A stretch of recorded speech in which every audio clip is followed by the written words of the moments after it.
Hello there.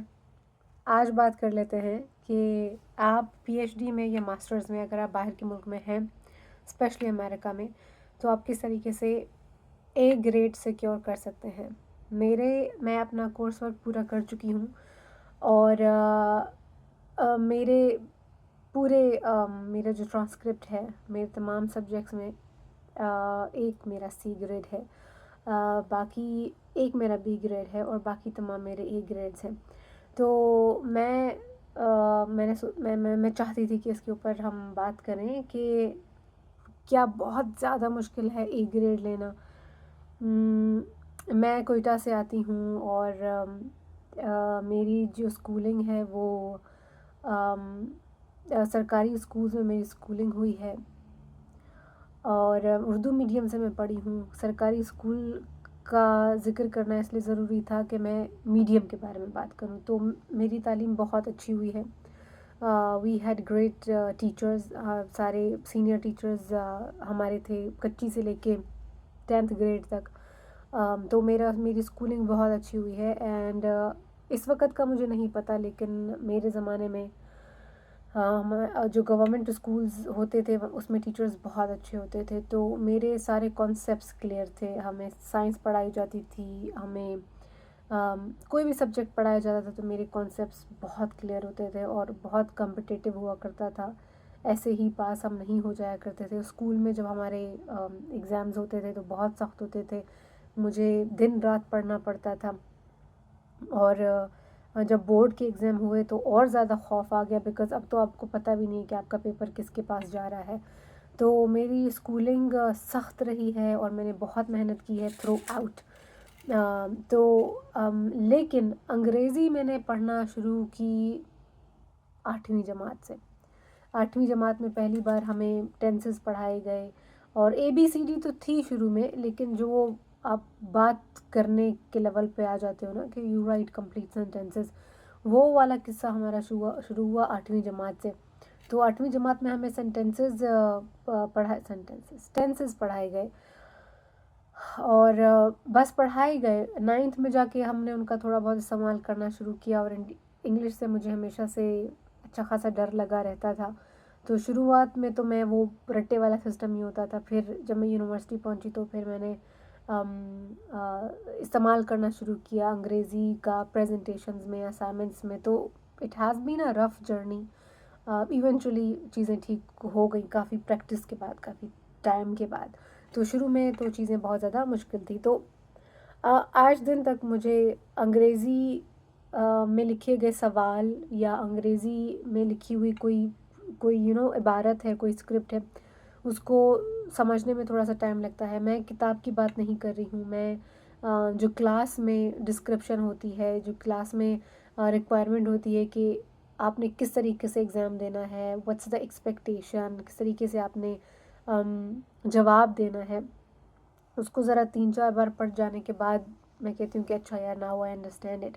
तो वो अभी तक एक थोड़ी सी कॉम्प्लेक्स और एक चैलेंजिंग सिचुएशन बनी हुई है, लेकिन कोई बात नहीं।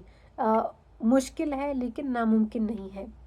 तो मेरे जैसी बंदी जो कि जिसने सिब्बी में तालीम हासिल की, उसके बाद कोयटा में तालीम हासिल की, तो मैं अगर अमेरिका में, मेरी जो यूनिवर्सिटी है it's one of the best universities of America, मेरी जैसी बंदी अगर इस यूनिवर्सिटी में ए ग्रेड सिक्योर कर सकती है तो कोई भी कर सकता है। सबसे पहले तो ये बात समझ लें कि यू कैन डू इट।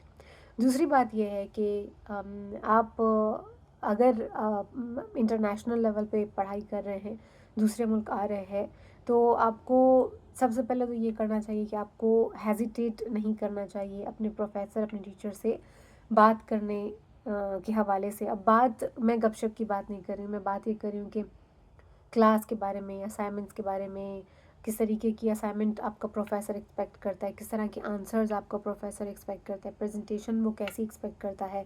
आप by the end of every semester you are suppose to submit a project और अ रिसर्च पेपर।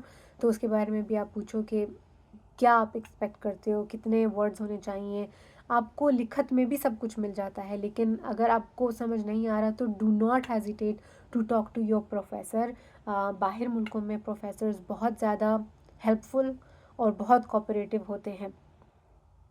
तो हमारे यहाँ थोड़ा सा वो होता है प्रोफेसर और स्टूडेंट के बीच में ना गैप वाला सिस्टम होना।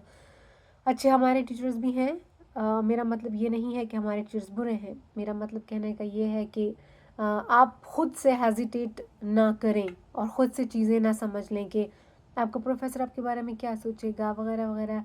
नहीं, आपका प्रोफेसर टीचर्स के लिए सॉरी स्टूडेंट्स के लिए चीज़ों को आसान और मुमकिन बनाना चाहता है। तो never hesitate to ask your professor if you need help in understanding the question or anything. Just talk to your professor. That's number one. Number two is आपने एक निगाह रखनी है. You have to be vigilant about the deadlines, or you have to be vigilant about all the assignments that you expect conducting every week. America में जो semester system होता है, आप तकरीबन 4 महीने आपके पास होते हैं, तो आपका हर हफ्ते में आपने असाइनमेंटें करनी होती हैं। आपको टास्क्स कैनवस पे सारे लगे हुए मिलते हैं, डेडलाइन का भी कैलेंडर वहाँ पे होता है। तो ये क्लास के ऊपर निर्भर करता है, आपकी टीचर के ऊपर, कि वो हर हफ्ते आपको कितनी असाइनमेंट्स देते हैं। और कुछ प्रोफेसर्स ऐसे होते हैं जो कि प्रोजेक्ट्स एंड में उसकी डेडलाइन होती है। कुछ प्रोफेसर्स ऐसे प्रोजेक्ट्स बनाते हैं कि उनको वो 2 हिस्सों में स्प्लिट कर देते हैं। मिसाल के तौर पर आपका प्रोफेसर कहेगा कि आप एक इंटरव्यू कंडक्ट करो, तो वो आपका प्रोजेक्ट होगा कि आपके प्रोजेक्ट के 2 हिस्से होंगे। पहला ऐसा ये होगा कि आपने इंटरव्यू कंडक्ट करना है किसी का, और सारी डिटेल्स आपको बताई जाएंगी। तो मिड ऑफ द सेमेस्टर आपको इंटरव्यू कंडक्ट करना है। That's one task, that's one part of the project. फिर by the end of the semester you have to analyse the data. जो भी आपने इंटरव्यू कंडक्ट किया है उसमें आपने क्या फाइंड किया, थीम्स क्या थी, कोड्स क्या थे, वो सारा कुछ करना है। तो दोनों को मिला के एक प्रोजेक्ट बन जाता है। लेकिन कुछ प्रोफेसर्स ऐसे हैं जो कि आपको एक ही असाइनमेंट असाइन करते हैं और वो आपको बताएंगे सब कुछ। कि मिसाल के तौर पर आपने लिखना है ग्लोबलाइजेशन के ऊपर, तो वो आपको सब कुछ बताएंगे कि you have to find out these many articles, this is the page limit, this is the word limit, आपने इतने वर्ड्स लिखने हैं और आपने इस चीज़ के बारे में लिखने हैं। अब कॉलोनियलिज्म में तो हज़ारों चीज़ें आ जाती हैं। क्या आप स्लेवरी के ऊपर लिखोगे, या आप इकोनॉमिक क्राइसिस के ऊपर लिखोगे, या आप लोकल लैंड एक्सप्लॉयटेशन के ऊपर लिखोगे, या आप इंडिजिनस रिसोर्स की एक्सप्लॉयटेशन के बारे में लिखोगे, या आप मॉडर्न डे स्लेवरी के बारे में लिखोगे, आप पैट्रियार्की के बारे में लिखोगे। Colonialism brings a lot of patriarchy. तो किस एस्पेक्ट के ऊपर आप लिखोगे। बहुत सारे प्रोफेसर्स आपको ये फ्रीडम भी देते हैं कि आप अपनी मर्ज़ी से उस चीज़ के ऊपर काम करें।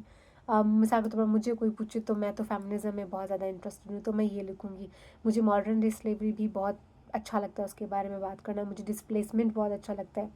आई मीन, मैं ऐसा नहीं बोल रही कि मुझे अच्छा लगता है, मैं ये बोलना चाह रही हूँ कि मुझे इन टॉपिक्स के बारे में बात करना, आर्ग्यू करना, इन पे रोशनी डालना बहुत अच्छा लगता है।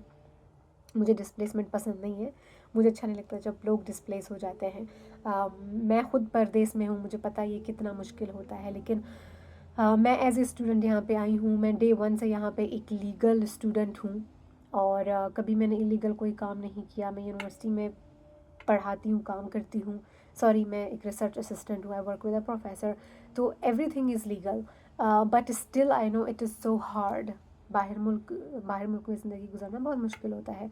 तो लेकिन वो लोग जो कि किसी जंग की वजह से किसी नए सिटी में गए हैं, उनके पास डॉक्यूमेंट्स नहीं है, उनके पास कनेक्शंस नहीं है, वो एक नई ज़मीन पे आए हैं और उनको नहीं पता वो ज़मीन, क्लाइमेट वहाँ का कैसा है, वहाँ पे ठंड कैसी पड़ती है। They do not have technology, they do not have cell phones, they don't have wifi, they have nothing. What are their problems? How are they going to cope up in that new society, new place? Everything is new. तो इन चीज़ों को देखना, study करना मुझे बहुत interesting लगता है। तो आपने ये करना है कि आपने डे 1 से ही आपको पता होना चाहिए, आपको आगाही होनी चाहिए कि यार हर हफ्ते मेरी कौन सी असाइनमेंट्स हैं। और अगर आपने ए ग्रेड लेना है तो आपने हर असाइनमेंट के अंदर ठीक ठाक मेहनत करनी है, ठीक है। तो एक तो ये होता है कि वीकली डिस्कशन पोस्ट होती हैं। आपका प्रोफेसर कैनवस पे चीज़ें डाल देता है, कुछ किताबें होती हैं, कुछ वीडियोस हो सकती हैं, कुछ टेक्स्ट हो सकता है, आपने वो सब कुछ पढ़ना है। And bye the end of those assignments you will have a discussion post part. तो वहाँ पे तमाम की तमाम स्टूडेंट्स अपना एक क्रिटिकल एनालिसिस जमा करा देते हैं, वहाँ पे लिख देते हैं। तो उसकी जो वर्ड लिमिट है वो 100 हो सकती है या 300 हो सकती है। 300 इज़ अ लॉट, ज़्यादातर 100 ही रखते हैं। 100 हो गया या 150 वर्ड्स हो गया, अल्फाज हो गए। और फिर क्या होता है, उसके साथ एक और रिक्वायरमेंट भी अक्सर इस टीचर्स रखते हैं। वो रिक्वायरमेंट ये होती है कि आपने अपने 2 क्लास फेलोज़ के की पोस्ट के ऊपर कमेंट करना है। और उसका उसका मकसद ये होता है कि आप कैनवास पे जो टेक्स्ट है, जो भी असाइंड रीडिंग्स हैं, आप उनको भी पढ़ रहे हो। इसके साथ साथ आपकी क्लास फेलोज़ ने जो लिखा है आप वो भी पढ़ रहे हो। और फिर उसमें ये भी इंस्ट्रक्शन होती है कि आपने रिस्पेक्टफुल होना है, आपने मीनिंगफुल होना है। आप महज ये नहीं कह सकते हो कि या दैट इज़ इंटरेस्टिंग, और yes I agree with you, और yes I disagree with you. You can say anything in a respectful way, but you have to give a logical explanation. If you are agreeing, you have to support it. But in case if you disagree, you have to support that as well. मिसाल के तौर पर कोई कहता है कि colonialism की वजह से सिर्फ 2 मसले आए। मैं कहती हूँ with due respect, no there were more than 2 problems. और फिर मैं उनको बताऊँगी। और अगर मेरे पास कोई वाक़या है, कोई मुझे आर्टिकल मुझे पता है, तो मैं उसका भी हवाला वहाँ पे दूँगी। हवाला देना इज़ वेरी गुड, वो आपके काम में वैलिडेशन लाता है। तो ये हो गई एक असाइनमेंट। इसके मोस्टली पूरे के पूरे मार्क्स मिलते हैं। इसके साथ एक और चीज़ भी कुछ प्रोफेसर्स देते हैं कि आपका हर हफ्ते आपको चंद एक आर्टिकल्स दिए जाते हैं और आपने उनको क्रिटिकली एवेलुएट करके उसकी समरी प्रोफेसर को जमा करानी है। समरी नहीं कहना चाहिए, क्रिटिकल उसकी एवेलुएशन होती है। ठीक है, तो वो आप देते हो। उसके ऊपर हम एक अलग से वीडियो बना सकते हैं कि क्रिटिकल एवेलुएट हम किस तरीके से करते हैं किसी भी रिटन पीस को, आर्टिकल को, किताब को या वीडियो को। डॉक्यूमेंट्रीज जैसे होती हैं, कुछ वीडियो प्रोजेक्ट है। तो अब तो ये भी चीज़ बहुत फैशन में आ रही है, फैशन में एकेडेमिया में आ रही है कि हम वीडियोस को भी असाइन करते हैं। And I love it. Video में आप फुली चीज़ को ग्रैस्प कर रहे होते हो, आप देखते हो, आप सुनते हो। It's not just that you are reading it. तो आई लव दैट अप्रोच। और उसके बारे में फिर आप क्रिटिकल एवेलुएशन एक अपना जमा कराते हो और उसके भी आपको मार्क्स मिलते हैं। इसके अलावा क्लास पार्टिसिपेशन के भी मार्क्स होते हैं। If you are attending the class, you have to be active and you have to talk, you have to contribute. अगर आप चुप करके बैठे हो, 3 घंटे आपने ले लिए क्लास में और यू हैव सेड नथिंग, तो आपको 100 के बजाय आपको 90 मार्क्स मिलेंगे। तो every week you will be losing 10 points. और गाइस यकीन करें, 10 points is a lot, 5 points are a lot, 1 point भी अ लॉट है। अगर आपके 10 पॉइंट हैं एक असाइनमेंट के, उसमें से आपको 9 मिलते हैं, आपका जीपीए टड़क करके गिर जाता है। हमारी एक असाइनमेंट हुआ करती थी, उसके 15 मार्क्स होते थे। तो आप यकीन करें, उसमें से अगर मेरे 2 मार्क कटते थे, अगर मुझे 13 मार्क मिलते थे, तो मेरा जीपीए बहुत उससे डैमेज हो जाता था। तो अगर आप ए ग्रेड सिक्योर करना चाहते हैं, तो आपने विजिलेंट होना है। आपने हर हफ्ते की असाइनमेंट टाइम पे जमा करनी है। अगर आप लेट हैं तो उसके भी आपके मार्क कटेंगे, आपके हर दिन के मार्क कटते हैं। और इसी ही तरीके से मेरा जो पहला सी ग्रेड था, वो मुझे इसी वजह से मिला था। मुझे पता नहीं थी ये बात कि अगर मैं लेट जमा कराती हूँ, मेरी अपनी गलती थी। कैनवस पे सब कुछ लिखा हुआ था, वो मैं भूल गई, मैंने नहीं पढ़ा, कुछ भी हो गया, बट मेरी वो गलती थी। तो मुझे ये खुशफहमी थी कि मैं असाइनमेंटें जो है वो आखिरी महीने में सारी बिंदास असाइनमेंटें जमा कराऊंगी। लेकिन मुझे पता नहीं था कि हर दिन के साथ मैंने जो वो असाइनमेंट्स मिस की थी, उनके मार्क्स कटते जा रहे थे। This is how I got a C. तो ये गलती आपने नहीं करनी है अगर आप बाहर किसी मुल्क में पढ़ाई के लिए आ रहे हैं। वीक की असाइनमेंट है, you have to do it at that time, I mean in that week. लेकिन अगर आप इल हैं, आपको बुखार है, आप अच्छा महसूस नहीं कर रहे, तो आप अपने प्रोफेसर से बात कर सकते हैं। ठीक है, ऐसा नहीं है कि पत्थर की लकीर है। आपको फ्लेक्सिबिलिटी मिलती है, आपको इजाज़त मिलती है कि अगर आप बीमार हैं या आपके पास आपका कोई जेन्युइन इशू है, अगर आप ट्रैवल कर रहे हैं तो आपको ये बिल्कुल इजाज़त है कि आप असाइनमेंट बाद में करके जमा कराओ, but you have to talk to your professor, you have to keep your professor informed. ऐसा नहीं है कि असाइनमेंट का टाइम हो गया, गुजर गई और आप 1-2 हफ्ते के बाद कह रहे हो कि sir can I please submit it now. मतलब वो एक रिस्पॉन्सिबल बिहेवियर नहीं होगा।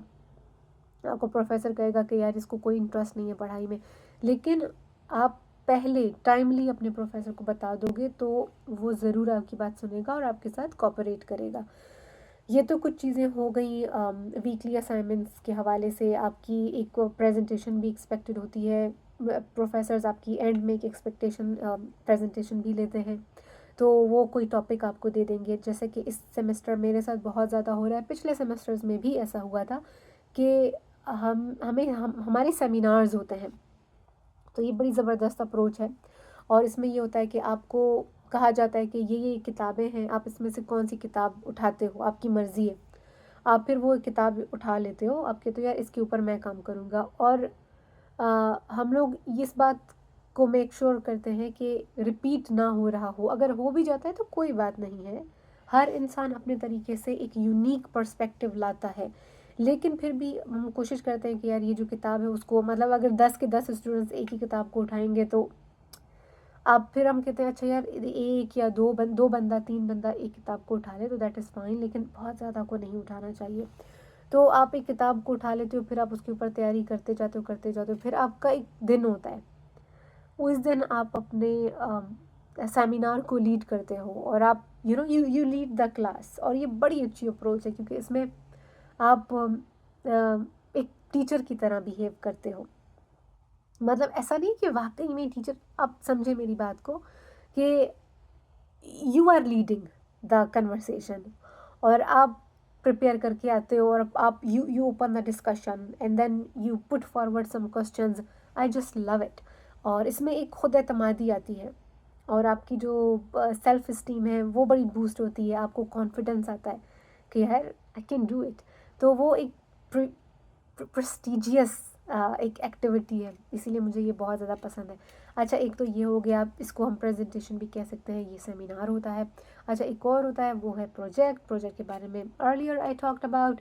प्रोजेक्ट ज़्यादातर ऐसा होता है कि आपके सेमेस्टर के एंड में आता है और आपके जो आखिरी हफ्ता होता है उस हफ्ते क्लास नहीं होती है, उस हफ्ते में आप अपने फाइनल्स के ऊपर काम करते हो, आपको पेपर मिला होता है, कोई ऐसी बड़ी सारी असाइनमेंट होती है, you just keep working on that. और मैं सोशल साइंस से ताल्लुक़ रखती हूँ, तो मैं अपनी असाइनमेंटों के बारे में आपको बता रही हूँ। मुझे मैथ या कंप्यूटर साइंस या इंजीनियर्स के सब्जेक्ट्स के बारे में नहीं पता, it's all about social science.